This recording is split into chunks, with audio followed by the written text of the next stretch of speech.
This edition of MacVoices is sponsored by Linode, high-performance cloud hosting for everyone. Visit linode.com/MacVoices and take $20 off your first server package. Welcome to MacVoices. This is the talk of the Apple community, and I'm Chuck Joyner. Folks, just a few hours ago as we record this, Tim Cook left the stage after Apple's September event, announcing all kinds of things, new Apple Watch, new Apple iPhones, a new iPad, et cetera, et cetera. I'm not going to try to run down it, simply because you've probably already read a lot and heard a lot. But I wanted to make this show a little extra special to talk about that event, along with some other things. And that meant that I was able to get Mr. Ted Landau back to discuss everything. Ted, it's been way too long. It's great to see you. Yeah, what has it been, like 9 years or something like that? Maybe not quite that long, but it seems eight and a half, I think. It's been a while. It has been. And I'm delighted that you were available and willing to chat about this, because I'm anxious to hear your take on what to me seemed like a pretty solid set of announcements. Yeah, my first take is exactly that. Regardless of whether you think every announcement that Apple made was earth-shaking or not, or whether there was something that you were hoping to see that you didn't see, you can't deny that Apple was covering its bases there with a lot of stuff, significant stuff. They gave you the details on their new services. They had new iPhones, one new iPad, a substantially upgraded watch. And no mention of a Mac anywhere, but I suspect there may yet be an October announcement where Macs get more attention. So I don't think they're necessarily done for the year. But this was an iOS, iPad OS day, and a good one, I thought. I agree. And I think it spoke to all of you said they covered all their bases, but it struck me as the number of projects that Apple has going concurrently and, needs to keep updated. And I felt like, a big chunk of those got those updates or revisions or announcements today. Mm-hmm. Yeah, yes, absolutely. And I think I'd start, as long as we're going to do a little bit of a checklist our way through it. I'd start with the Apple services, particularly the Apple TV Plus and Apple Arcade. At the prices that they're offering them, they're a steal. I mean, Apple Arcade in particular. I mean, I'm not a big game player. You probably aren't either. The games that I play tend to be rather minimal, like word games and stuff like that.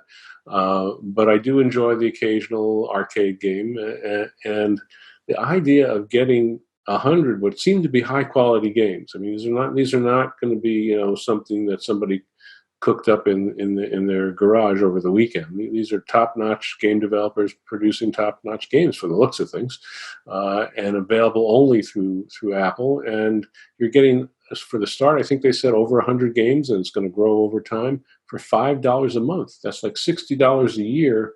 I mean, you could buy one game for an Xbox that costs more than $60, and so that's an astoundingly good price to just experiment. You can try it out for a few months, see what the games are like, and they work across all devices. You'll be able to play them on your iPhone or your Apple TV. As I recall, their family the family rate is $5 a month, so everybody in your family can have access to it. I mean, it's an incredible bargain if you're into games at all.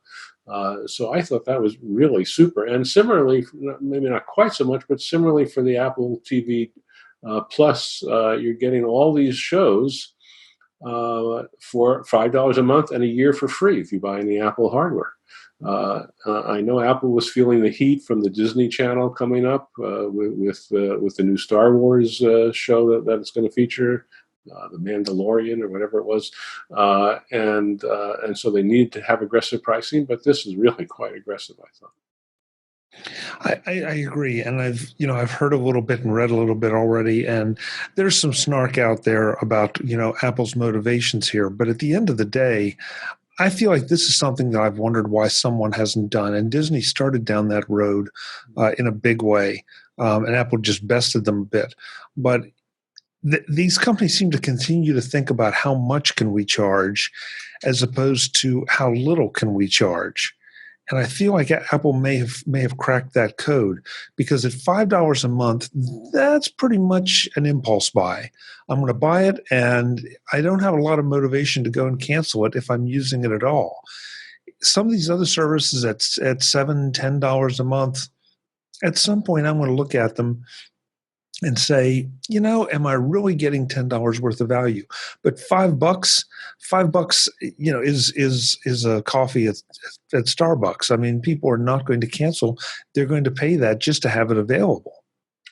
Yeah, and of course there is the issue of, after you add up all the things that you're spending $5 and $10 a month on, sometimes I think my total is like $7,000 a year or something like that.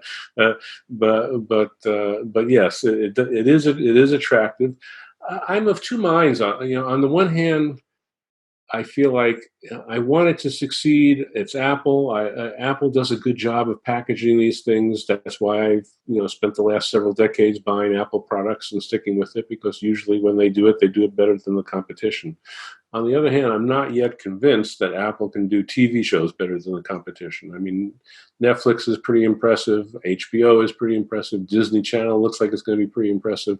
It's not as if I'm going to say, well, now that Apple TV is around, I don't need those other things. It's going to be a question of what mix you want and how much Apple TV Plus contributes to that mix, in terms of whether I'll stick with it for the long term or not. I agree completely, but I will add that at $5 a month, it's probably going to be one that I'm going to say, you know what? I'm enjoying Series A, Series B, or Series C, and that I can handle that. And then I may make some bigger decisions on Netflix versus Hulu versus Amazon Prime versus whatever else is out there. Mm-hmm. So I think it's an interesting strategy, and I've been waiting for somebody to figure that out. And I think Apple may have done it. Well, it'll be interesting to see in the long term how it works. Well, of course, and Apple has the advantage of this isn't its livelihood, which is another reason that they can afford, I think, to offer it at these prices. If Apple can, if this, it's almost like Gillette and the razors and the razor blades. If the Apple TV Plus winds up selling a lot of iPhones and Apple TVs, then Apple comes out ahead almost, even if the service was free. So, Netflix and other services can't be quite as sanguine about it. So yeah. So. Before we leave this subject, I wanted to ask you though, what were your thoughts on the fact that it's free if you buy a new piece of Apple hardware, at least free for a year? Excuse me. Yeah, it's just come on. Yeah. Well, I didn't give it much thought. I mean, it's a introductory offer. It's like Comcast saying that your first year of their service is half price, and then when the year is over, it's full price. I mean, I don't think it's any big deal beyond that. And it's an inducement. And the other thing that it will do, I think, which I would assume Apple is thinking, is if someone buys an iPhone, I don't think they're going to buy an iPhone to get the 1 year of Apple TV Plus.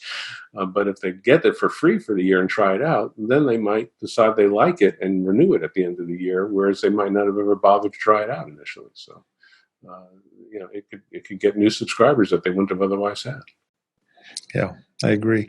And you're right, to go to your earlier point about arcade. I'm not a gamer, so I know games are hugely important. They're an important part of the market. It's just not one that I have much experience in. But again, for the price, and in both of these cases, Tim kept saying it's free for the whole family, mm-hmm. Which I'm going to guess, how does that mean separate Apple IDs for different family members, or a unified? We haven't seen the details on that yet. But at the end of the day, yeah, it's an impulse buy, and it's not one you're likely to cancel. Well, I'm assuming, again, we'll have to wait and see, but I assume that meant separate IDs. In other words, you don't want one account. If you're playing a game and you're saving the game's progress as you go along over the course of days, you don't want, when your sister logs in the next day for her to advance your game that you had left some other way. So there has to be a way for each individual person to keep track of their own progress in the different games. And what they're saying is that everyone in the family can do that without having to pay more than one $5 fee. Okay, see, that's my problem. I'm not a gamer, so I hadn't even thought about that aspect of it. So you're absolutely right. Yeah. So okay, so that's the first set of announcements. What's your second favorite set, if you will, or do you want to go through chronologically? Well, I guess the second thing, and the thing the question when I'm looking at it, and I think let's be honest, when a lot of people look at it, most of the people who watch the keynote today, and most of the people probably in your audience, already have almost at least one version of every product that Apple has announced. I mean, they have an iPhone, they have an iPad, they probably have some sort of MacBook or iMac. A lot of them have a watch, and so for a lot of people. It's not a question, should I get one, as much as it is, should I upgrade and get rid of my older one for a newer one? And that can be a tougher sell than should I get one at all. I mean, should I get an Apple Watch if you don't have one at all? I would say, sure. If you have an iPhone and you can afford it, an Apple Watch is a great addition. It's almost a no-brainer for me at this point, especially when you can get the Series 3 Apple Watch for what, $199 or something like that. I mean, it's really quite cheap. But if you have a Series 3 Apple Watch already or a Series 4 Apple Watch, should you upgrade? And for me, I have. Well, first of all, I guess I would just say if I had a Series 4, I'd have serious. If I had a Series 4 Apple Watch, I'd have serious hesitation about upgrading at this point. They're not that much different. But the Series 3. You get all the Series 4 features that you didn't get if you didn't upgrade last year. Plus you get, for me, which was probably, oddly enough, the most impressive announcement of the day, which is the always-on feature of the watch. I mean, I can't tell you how I'm ready to buy a new Apple Watch just to have that feature. It is the single most annoying thing about the Apple Watch. Not so much that you have to lift your wrist to see it, which the Apple ad nicely showed that there are a lot of situations when lifting your wrist is impractical, and it would be nice not to have to do that. Granted, that's great. But the annoyance for me is I can't tell you how many times I've lifted my wrist and nothing has happened. I'm still looking at a black screen for whatever reason, and I have to lift my wrist 16 different times in different directions before, or I have to start tapping it with my finger. And I thought, oh, for Christ's sake, it works well enough that I'm not ready to dump the watch. Don't get me wrong; it's not like that happens all the time, but it happens often enough that it's an annoyance. And to be able to just glance at the watch and not worry about how I move my wrist is a big deal. And the compass sounds like it would be cool. It makes the watch more independent of the phone in terms of GPS functions and things like that. So those two features, I think, will make a big difference to Apple Watch owners. And if you have an older Apple Watch, I would be looking at an upgrade. I was disappointed. I was hoping in the Apple Studio, Watch Studio that they have, where they now say you can mix and match virtually almost any combination of band and case. I was hoping that they would have an option where you could just buy a case without a band to save money, because I have a black Milanese loop stainless steel, and it's in perfect. It still looks almost brand new when I look at it, and I don't need to spend $100 to get a new band just so that I can get the new case. But Apple still refuses to do that. Yeah, no, I haven't done any research on that. I thought the whole idea of the showcase and being able to match the band you want, I mean, that's great, especially for those more fashion-minded people. I'm almost embarrassed, but I shouldn't be, because it's just so great. But I bought one of the original magnetic watch bands that came with the very first Apple Watch. Mm-hmm. And it still functions fine, and it's still my favorite band. I have, I think, two others that I said occasionally I'll trade them out, but for the most part, this is my daily driver, and it's great. So I've always just bought the fluoroelastomer bands that came with whatever case I was looking for, and swapped them out. This may have me at least look at some of the new bands, which that may be the whole point, is to look not just at the watch, but the watch and the bands. And I'm still not quite sure, while we're talking about what the advantage to someone like me is for the titanium over the stainless steel. I guess it's an aesthetic thing. It's $100 more for titanium, and I'm not sure other than if I just somehow like the way titanium looks better than stainless steel, what I get for that $100. Otherwise, I would just get the stainless steel. Yeah, I'm right there with you. I'm right there with you. I mean, we've seen the more expensive watches. We saw ceramic. What else did we see? We saw the gold. I mean, I gave up on that pretty soon. Yeah, I mean, I think that was important under Angela Arendt, and but I also think that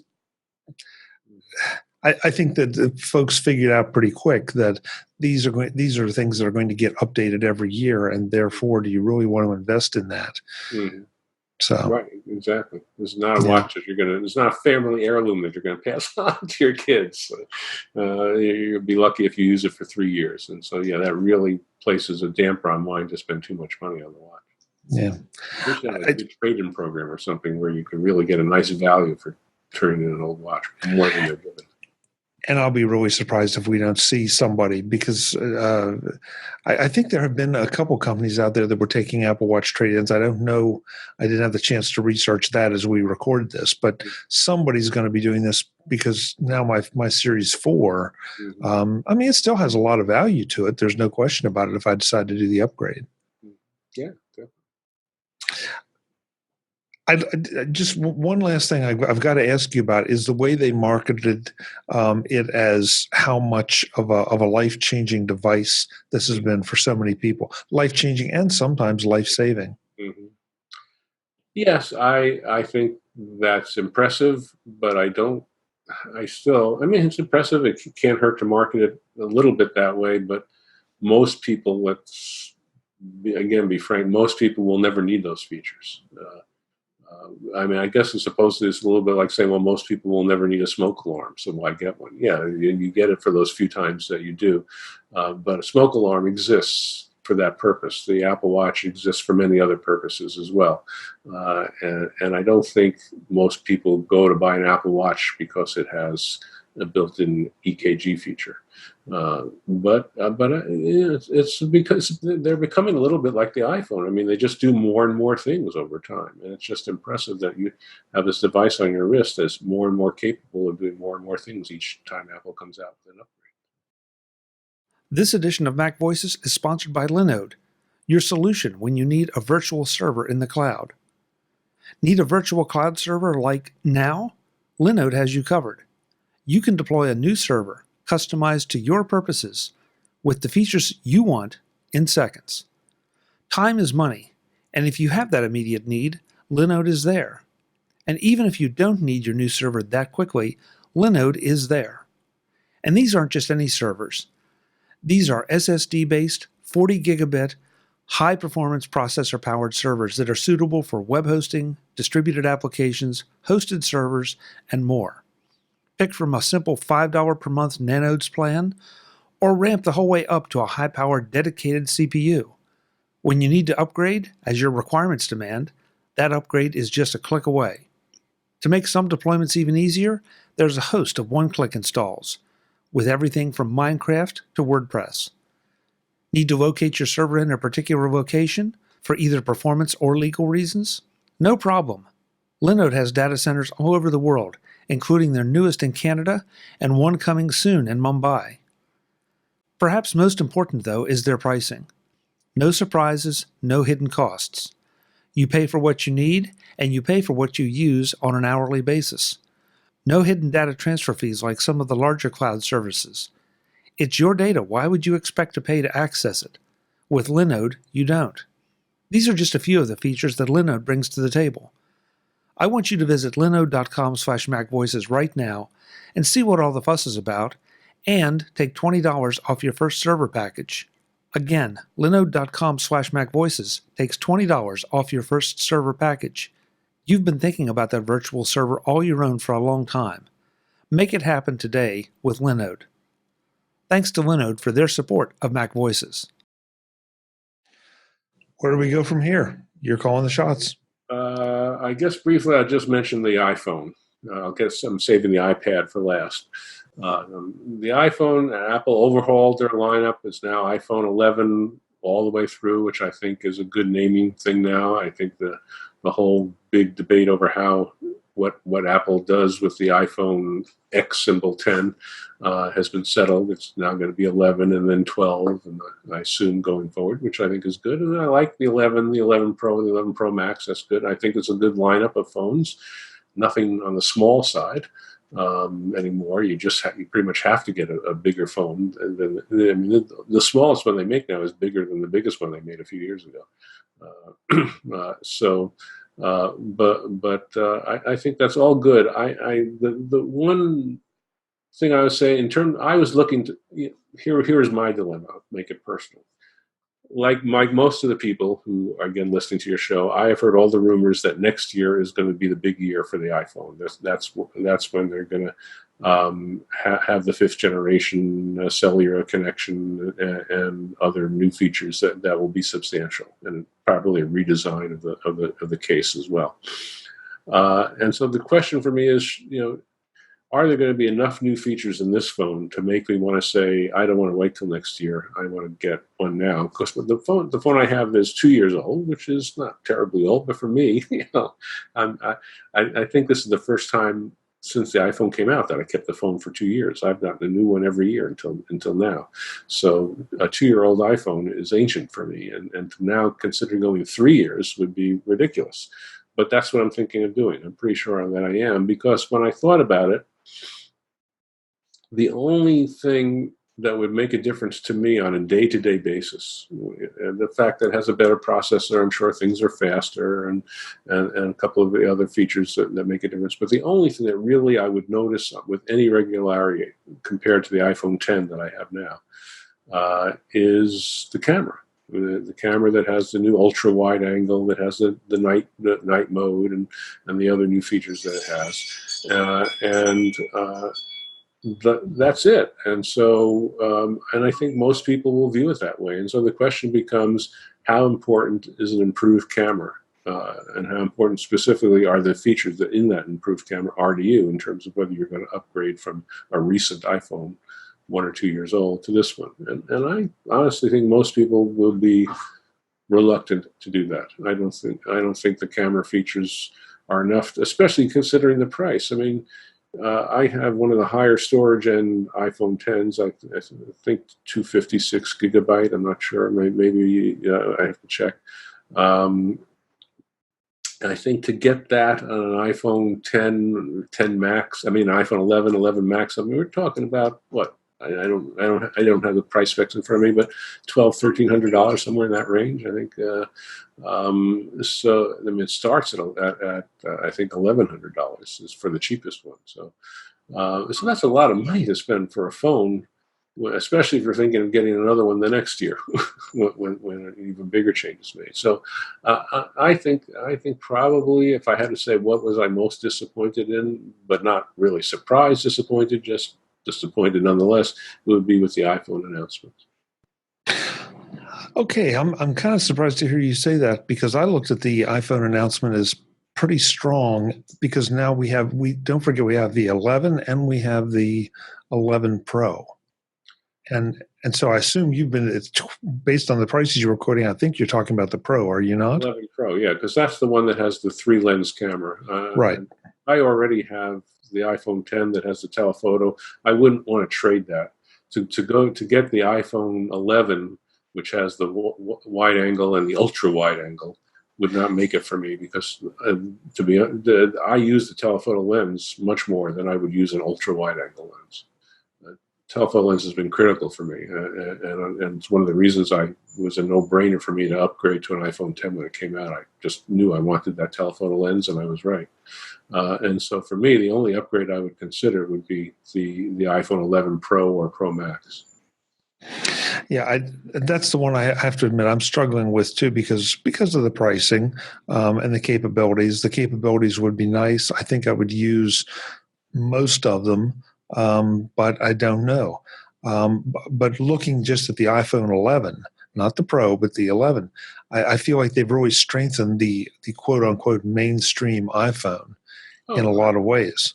I'll give you that. And they lowered the price, I think $50 or something too.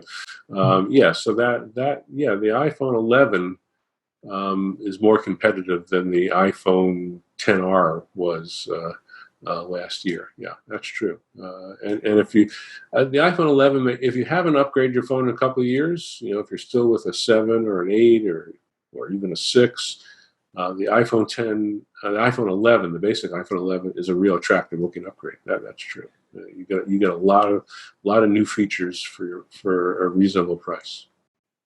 I'll give you that.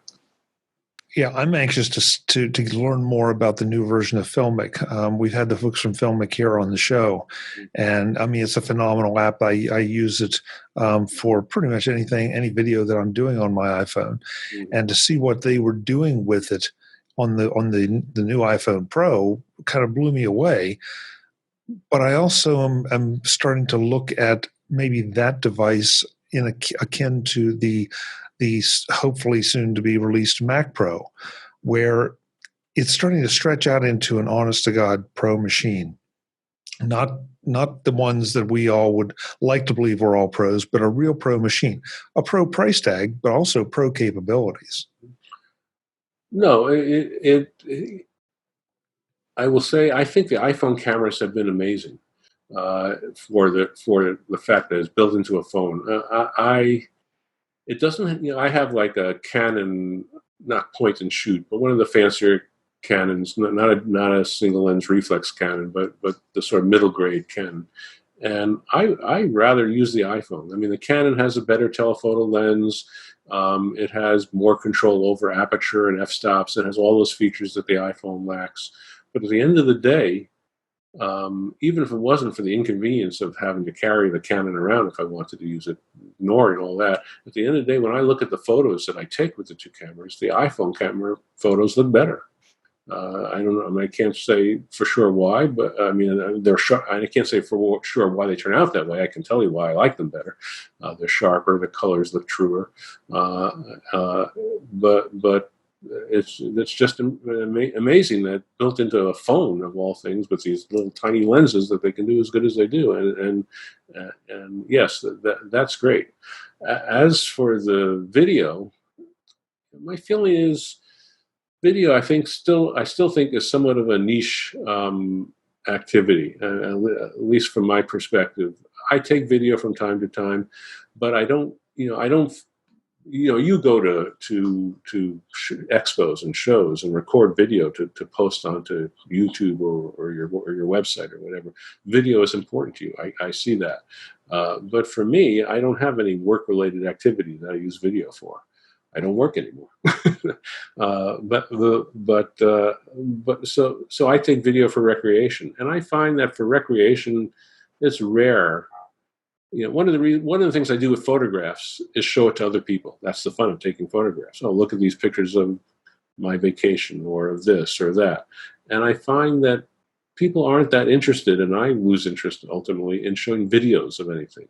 They want, let me see your photographs. They don't say, let me sit down and let me watch a half hour of video, especially unedited video, because then the next thing that happens is if you're going to take video, nobody wants to watch all the crappy takes that you took. You have to sit and load it up into an editor and spend time making it into something that people won't be instantly bored with, and that all takes effort, and I don't usually take that effort. So and I think I'm not that unusual in that regard. So I still think, as impressive as, I guess what I'm saying is, as impressive as the video capabilities are, I don't think that's going to be a strong seller for the typical consumer of an iPhone.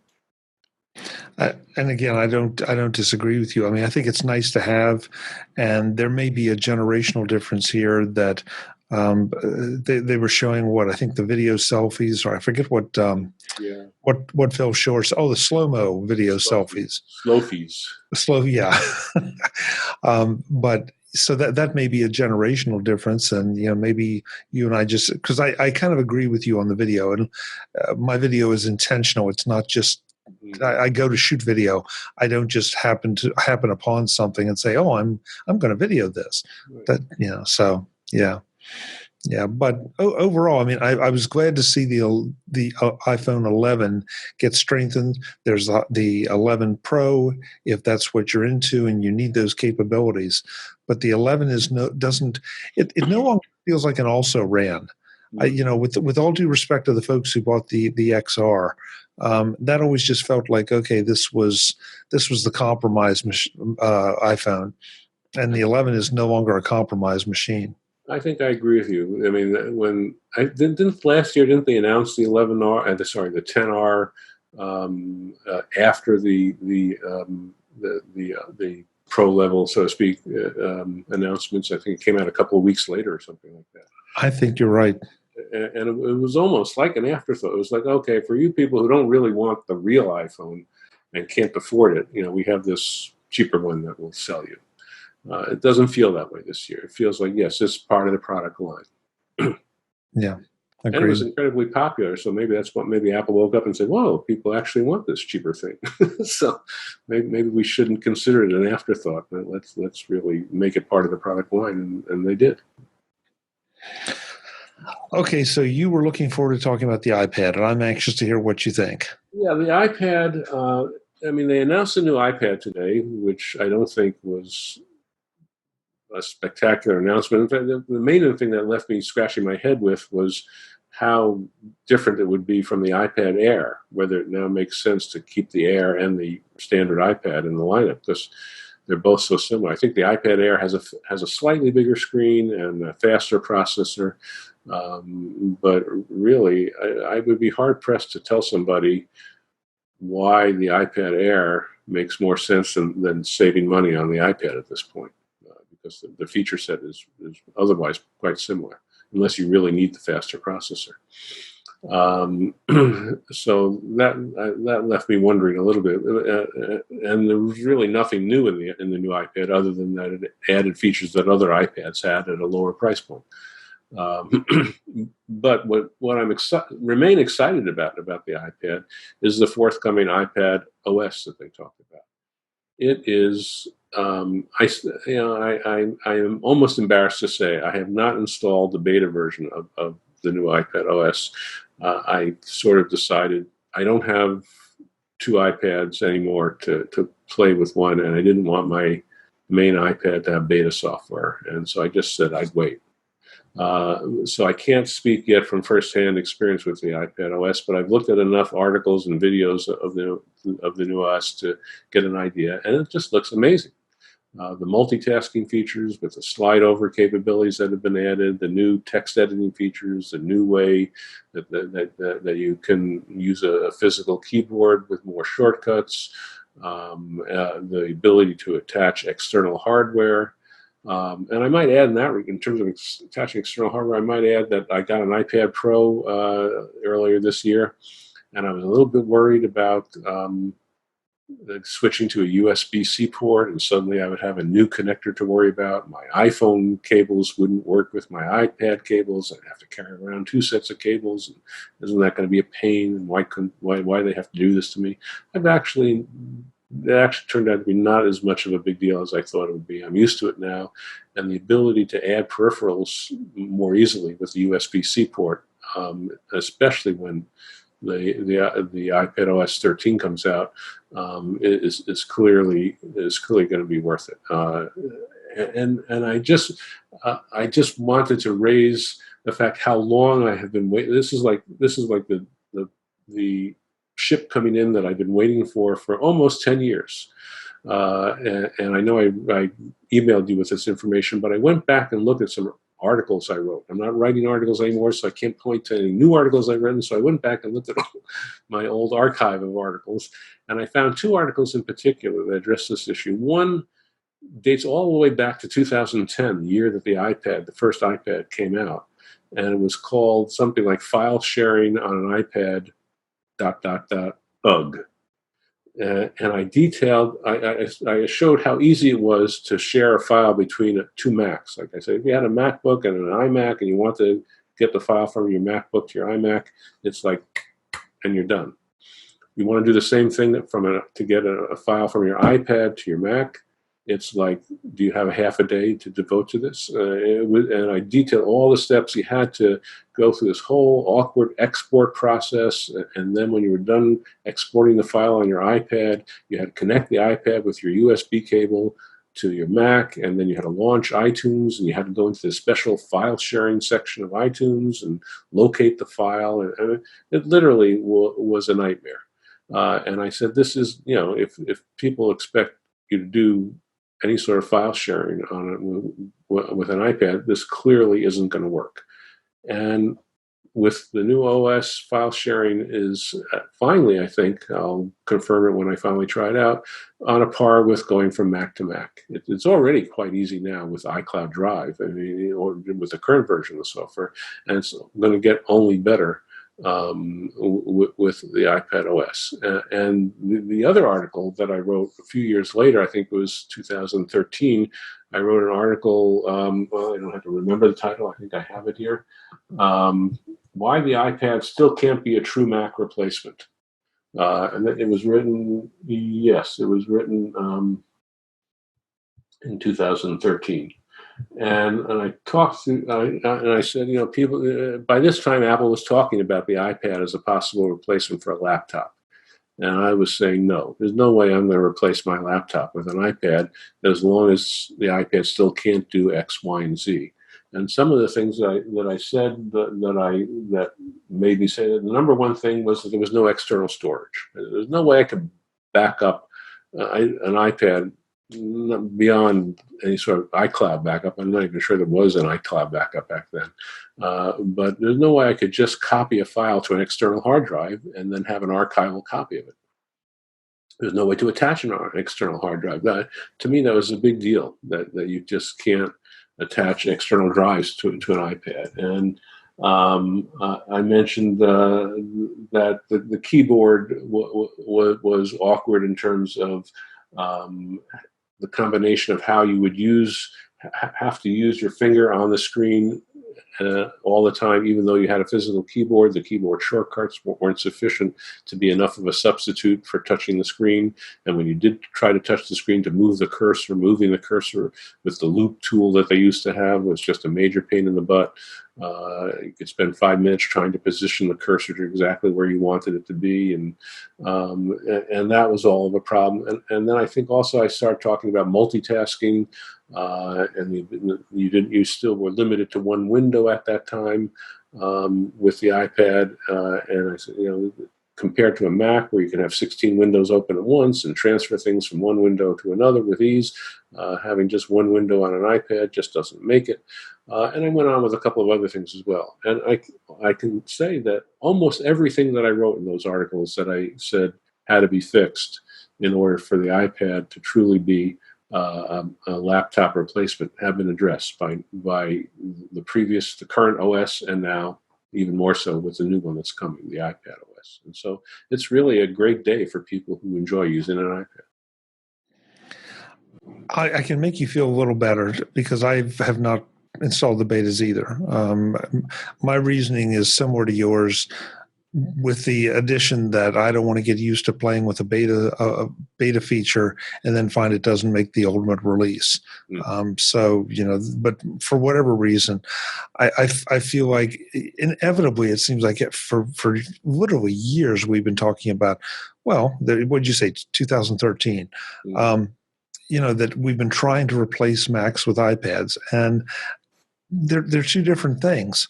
That said, however, the iPad OS features that I've seen and written up and talked to some of the authors about them and all, feels like, okay, this is now a productivity machine. It's a different kind of productivity machine. It's a more efficient productivity machine than it's been. Will it replace my MacBook Pro?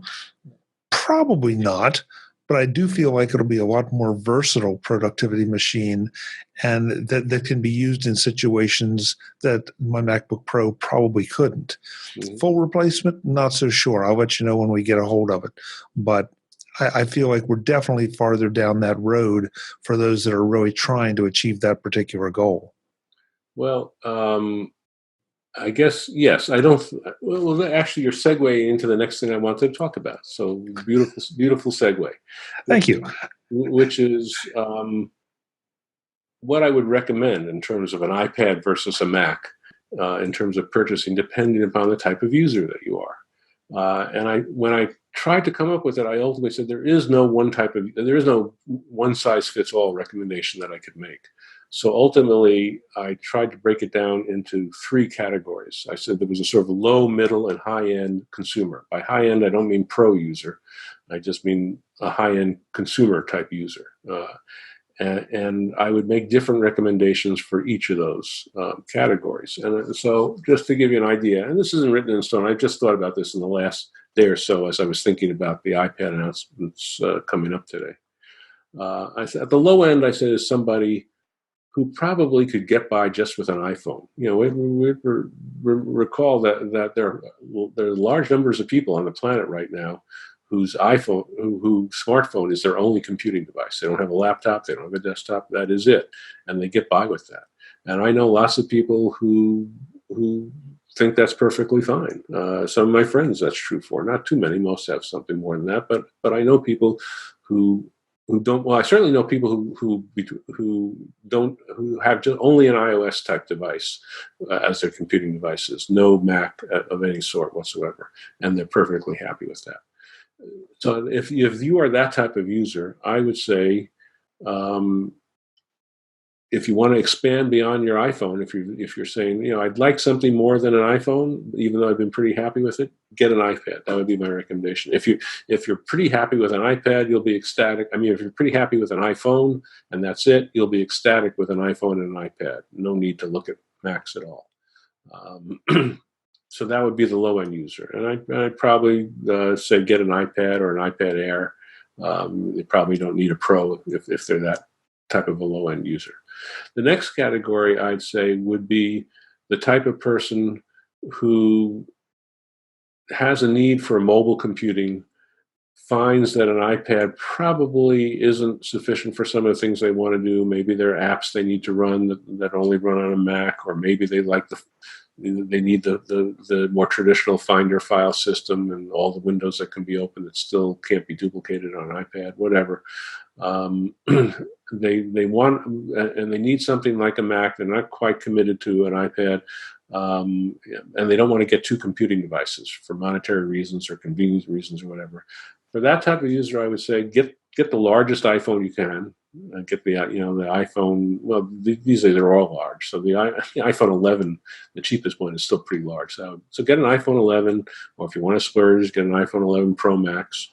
Or if you already have a big iPhone, just stick with what you have, and get a MacBook, MacBook Air probably, or again, if you want to splurge, get a MacBook Pro. And so you'll have your mobile computer system as a MacBook, and you'll have your iPhone for when you want an iOS type experience. So you'll have a nice big iPhone, as big as you can get. So that would be my second recommendation. And then my third recommendation for the sort of high-end consumer, which is where I put myself and matches the situation that I have. Again, you want a Mac and an iPad. You can afford to get both. What I have wound up doing, and I think and this is where the new iPad OS really will come into shine, is you get a Mac, and here I might get an iMac if you don't really need the mobility. If you don't really need to take a Mac with you all the time, get an iMac. I think it's nicer than getting a MacBook Pro on your desk. And get some sort of iMac for a stationary Mac, or if it really needs to be occasionally mobile, get a MacBook Pro, one of those two. And then for your primary mobile device, get an iPad Pro, say. The big thing is that I have found, the big change that I have made in the last year or two is that I have totally given up on my MacBook, on my portable Mac, as a mobile device. I never need it anymore. In fact, I've given it to my wife and said I never want to see it again. I use my iMac, which is what I'm using right now to talk to you, for when I need a Mac, and when I don't need a Mac, or I'm going out of the house at all, the iPad has always been sufficient for my needs. It might not be sufficient for everybody's mobile needs, but it's been sufficient for mine. And with the new iPad OS, I think that's going to exponentially increase the number of people who can say that. And so that would be my third recommendation: a Mac for home and an iPad for mobile. I really like the way you're thinking about it. It's akin to the way I try to ask people when they're asking me what to buy. I ask them in reverse. Well, what do you want to do with it? Recognizing that they're going to find things that they didn't know they wanted to do with it down the road. But at the core, okay, what is it that you're doing? And you're right. There are plenty of people that an iPad is absolutely. In fact, it's probably a superior choice for a lot of folks because of the security issues, the maintenance issues that are all borderline done for you with the iPad, as opposed to having to pay a bit more attention and be a bit more careful with Mac OS. And the convenience for me when I'm mobile, just the traditional MacBook where you have the L-shaped keyboard and screen, 13 inches sitting there, you almost requires that it be on your lap. You can't just hold it in your hand and use it like you can with an iPad. I mean, it just seems so, last century. What can I say? I mean, the iPad, when I'm out and about, whether I'm going to a meeting and I want to take notes, or I'm just on a plane and want to watch a movie on the movie screen during the plane flight, or play a game, or read a book, or if I'm composing some document that I want to share with somebody, whatever it is that I'm doing, the iPad is either sufficiently good that I'm happy to make a few compromises just to have it for the convenience compared to a MacBook, or it's like you said, and in many cases even better than having a MacBook, and it's just adios MacBook for me. Yeah, well, and again, the right machine for the right thing. I'm using an iMac to talk to you, but my daily driver pretty much is a MacBook Pro because it has to go from home to office to wherever I'm going and back again, and that's where a large portion of my work gets done. But that's what I need it for. You don't need that.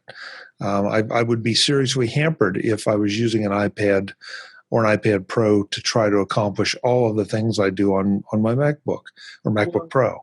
But, But you're still in that third high-end category for me. You are the person who I would have said, you need a Mac and an iPad. And I said, for most people, if they didn't need the mobility, get an iMac. But if mobility was important, get a MacBook Pro and an iPad, and then choose when you're going out, choose the one that's going to suit for the type of tasks you're doing that day. So yes, you're in the same category as me, I would say, except the mobility of the Mac is more important for you than it is for me, and so you're still not willing to commit to the iPad full time, but you definitely want both. Yeah, or just buy one of each and help the Apple stock continue to climb. That's right. Yeah. Just go into the Apple store and just say, I want one of everything that you sell. Yeah. and wrap them. I will take them today. Ted, this has been fun. I know we had one other topic that we wanted to get to, and we're pretty much out of time. But maybe you want to tease it a little bit, or would you rather just leave everybody in suspense? Oh, okay, I'll tease it. Why not? Okay. Late last year, maybe around Christmas time last year, I decided that I was time to upgrade my main home theater system for 4K. I woke up one day and said, I think 4K TVs have gotten to the point now where I'm ready to buy one. Even if I don't watch 4K all the time, it'll be worth having. And I said, okay, let's do it. And then I realized that it wasn't nearly as simple as I thought, because I have a fairly sophisticated home theater system. And the first thing that I realized is that all of the video and audio runs through a audio video receiver. And connecting, and so I have like my Apple TV connects to my receiver, and then from the receiver it goes to the TV. And so even if I had a 4K Apple TV and a 4K television, they would be useless if I didn't have a receiver in between that was capable of sending the 4K signal from one to the other. So I said, if I'm going to get a 4K television, I now have to get a 4K receiver. And then I started thinking, well, Now there's this Dolby Atmos, which is getting popular, and really, as it turned out, my speakers were the oldest components that I had in my system. They were like 15 years old or something like that. And I said, well, maybe I should just upgrade everything. Get new speakers, new receiver, new television, new Apple TV, and start all over again. And so that's what I decided I was going to do after that little walk down memory lane. And I thought it wouldn't be that difficult, though I knew, given my proclivities, that it would be more difficult than it would be for most people, because I tend to get very obsessive about these things. But I still didn't think it would be that bad. But then it turned out that it took 7 months of my life to wind up finishing this project. It involved getting equipment and having to return it multiple times for various reasons. Having service people come out to remount a new wall mount that I needed they had to come out 4 times because they refused to believe that what I wanted them to do, they could do. Equipment, I had a TV that I had to return and get another one, and months of reading through reviews online, trying to figure out what exact equipment I wanted. And that's the end of the tease, I guess. The rest of the story is for anybody who's interested, going through all the details of what I had to do to get to the end product, which I'm now very happy with, I can say. And so hopefully some people might be interested in hearing about what I finally wound up with and how it happened. I'm very interested, simply because I feel like even my home theater setup, which was not completed that long ago, has evolved, and it's very easy and very tempting to get sucked in, and I mean that only in a positive way, because what you can put in your living room now, or your designated room or whatever, rivals what is in the theaters, and for a whole lot less money. I mean, you can spend a lot of money on it, but you can put together a pretty decent system, depending on how discerning you are, for a very reasonable price. So I'm anxious to hear all your choices and the difficulties and what you ended up with. Is it safe to say that you're happy with what you ended up with? Yes, I am happy, and I gave up on the reasonable price goal. That stopped being a goal at some point. I went for the unreasonable price after a while. And the other thing I'll say is that, which you probably shouldn't do unless you're as crazy as I am, is go to, I think it's AVS, Audio Video System Forums. It's an absolute fantastic place for learning about things, but related to audio video systems. But the people that are on there, if I thought I was obsessive, they are. That forum should be a photograph of that forum should be in the dictionary under the definition of the word obsessive.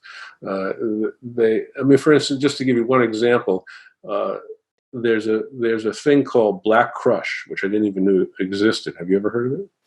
No, that's new. Okay. Black Crush refers to, yes, I didn't know it existed either until normally I wouldn't even worry about it. They started me worrying about it. Black Crush refers to something on your TV.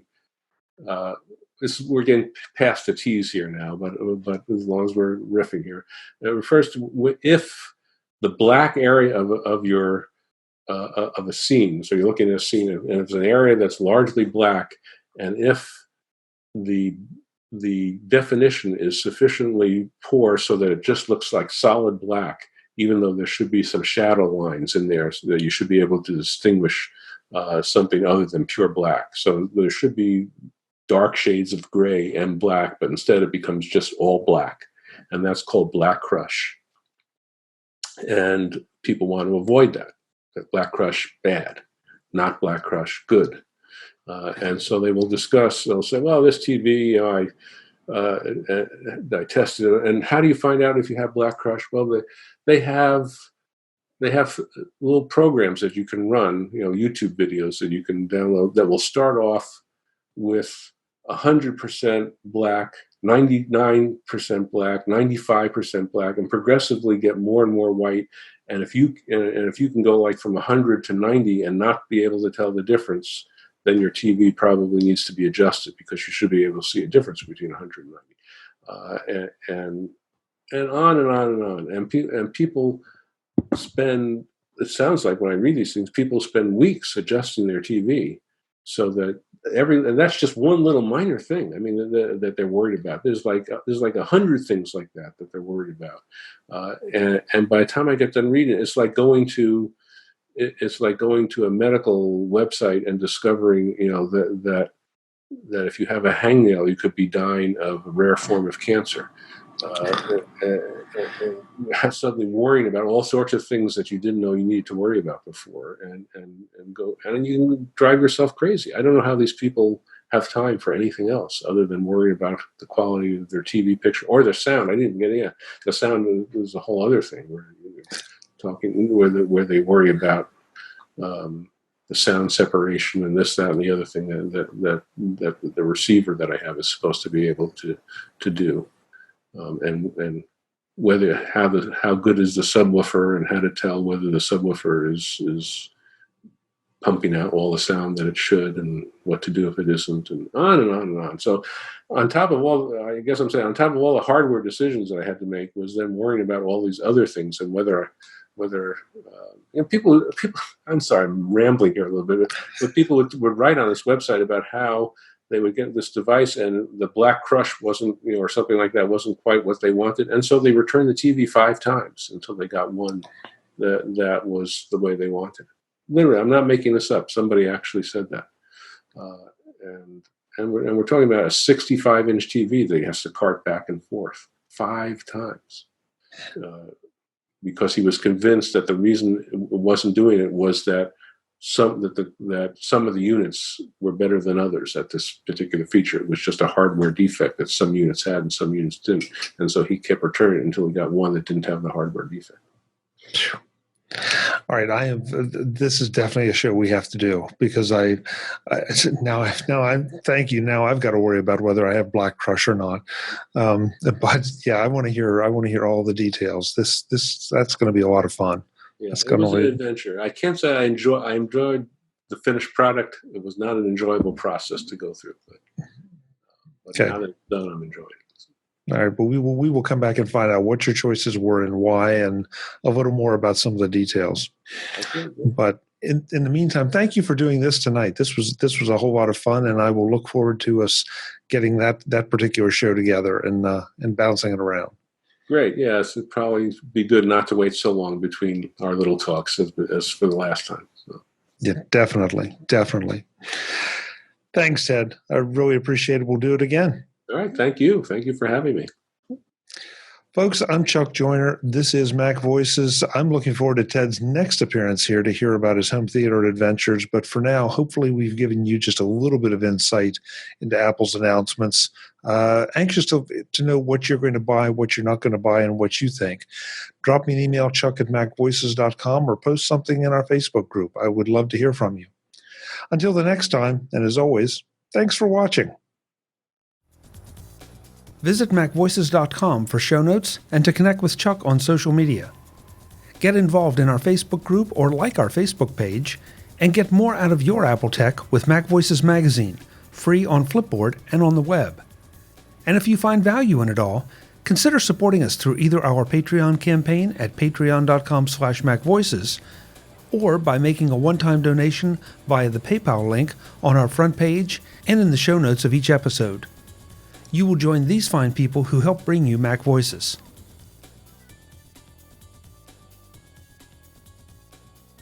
Advertising handled by Backbeat Media at backbeatmedia.com. Bandwidth provided by CacheFly at cachefly.com.